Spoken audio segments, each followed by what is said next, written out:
5ஆம் வகுப்பு படிக்கிறேன்.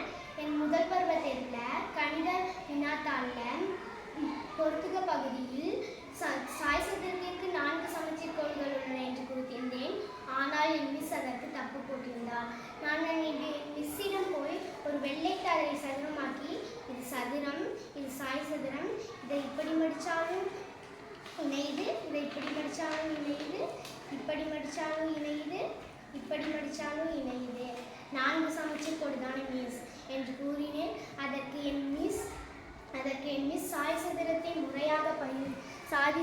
சதுரத்தை முறையாக வரைந்து காட்டி எனக்கு புரிய வைத்தார். வடிவியலில் சதுரம், சாய் சதுரம் இவற்றின் பண்புகள் தனித்தனியானவை என்றும், சதுரம் 4 சமபக்கங்களை உடையது மற்றும் அதன் மூலைவிட்டங்கள் சமம் என்றும், சாய் சதுரமும் 4 பக்கங்களும் சமம் உடையதானாலும் அதன் மூலைவிட்டங்கள் சமம் அல்ல என்று கூறி எனக்கு புரிய வைத்தார்.